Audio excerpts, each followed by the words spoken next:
नमस्कार और Stylo news intelligence update में आपका स्वागत है। आज हम मध्य पूर्व में तेजी से बढ़ते तनाव पर नजर डालेंगे, एक ऐसा संघर्ष जिसका असर पूरी दुनिया पर पड़ रहा है। जैसा कि हम देख सकते हैं, मध्य पूर्व इस समय एक बहुमोर्चे वाले संघर्ष की चपेट में है और यही आज के हमारे विश्लेषण का केंद्र बिंदु है। आज की ये जानकारी आपके लिए प्रोवेव एआई लेकर आए हैं, जो स्टाइलो इंटेलऑप्स और स्टाइलो न्यूज़ के डेवलपर हैं। तो सबसे पहले आइए हमलों के पैटर्न को समझते हैं। ये जानना जरूरी है क्योंकि इससे ईरान की रणनीति और उसके इरादों के बारे में काफी कुछ पता चलता है।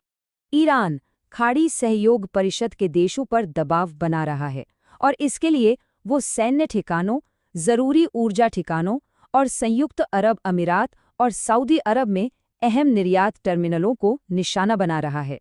और बात यहीं खत्म नहीं होती।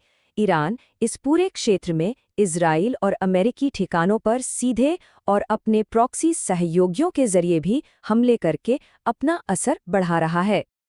वहीं दूसरी तरफ यमन में हूती प्रॉक्सी लड़ाकों ने एक नया मोर्चा खोल दिया है। वो समुद्री रास्तों में रुकावट डाल रहे हैं और दक्षिणी इजराइल को भी निशाना बना रहे हैं। इससे ईरान को हमले के और भी विकल्प मिल गए हैं। तो इन हमलों से क्या समझ आता है? पैटर्न काफी साफ है। लक्ष्य अलग अलग जगहों पर हैं, बैलिस्टिक मिसाइल और ड्रोन दोनों का इस्तेमाल हो रहा है और हमले एक साथ नहीं बल्कि लहरों में किए जा रहे हैं ताकि एयर डिफेंस सिस्टम को नाकाम किया जा सके। ये वाकई एक सोची समझी रणनीति लगती है। लेकिन ये लड़ाई सिर्फ जमीन पर नहीं लड़ी जा रही है। अब बात करते हैं डिजिटल युद्ध क्षेत्र की, एक ऐसा मोर्चा जो भले ही दिखाई न दे लेकिन उतना ही खतरनाक हो सकता है। पिछले हफ्ते हमने साइबर हमलों में एक खतरनाक तेजी देखी। इसकी शुरुआत 27 मार्च को हुई, जब FBI निदेशक के पर्सनल ईमेल को हैक किया गया। फिर सिर्फ 2 दिन बाद स्पाईवेयर और रैंसमवेयर के हमले हुए और 31 मार्च तक तो साइबर हमलों को मिसाइल हमलों के साथ तालमेल बिठाकर अंजाम दिया जाने लगा। ये वाकई एक चिंताजनक बात है। तो ईरान साइबर हमलों पर इतना जोर क्यों दे रहा है? वजह सीधी है, ये उसकी पारंपरिक सैन्य कमजोरियों की भरपाई का एक तरीका है। जरूरी ठिकानों और सरकारी अधिकारियों को निशाना बनाकर वो बिना सीधी लड़ाई के भी बड़ा नुकसान पहुंचा सकता है। अब ऐसा सोचना आसान हो सकता है कि ये संघर्ष सिर्फ मध्य पूर्व तक ही सीमित है, लेकिन जैसा कि हम देखेंगे, इसका असर पूरी दुनिया में महसूस किया जा रहा है। इस वैश्विक नजरिए को समझने के लिए यूक्रेन के राष्ट्रपति ज़ेलेंस्की के बयान पर गौर करना जरूरी है। उन्होंने चेतावनी दी है कि ये संघर्ष अलग अलग नहीं है बल्कि आपस में जुड़े हुए हैं और ये संघर्ष नाटो गठबंधन के अंदर की दरारों को भी सामने ला रहा है। अमेरिकी नेतृत्व जहां कार्यवाही की मांग कर रहा है, वहीं यूरोपीय नेता इसमें शामिल होने से हिचक रहे हैं, जो उनकी अलग अलग रणनीतिक प्राथमिकताओं को दिखाता है। इस संघर्ष के आर्थिक झटके पहले से ही महसूस किए जाने लगे हैं। एल्यूमिनियम की बढ़ती कीमतों से लेकर उपभोक्ता विश्वास में गिरावट तक दुनिया भर के बाजारों और देशों की अर्थव्यवस्थाओं पर भारी दबाव पड़ रहा है।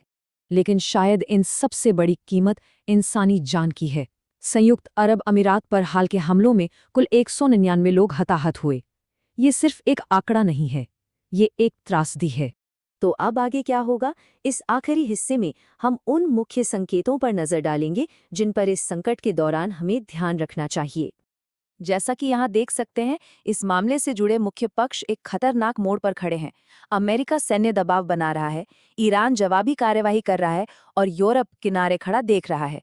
यह एक बहुत ही अस्थिर स्थिति है। आने वाले दिनों में इन खास बातों पर नजर रखनी होगी।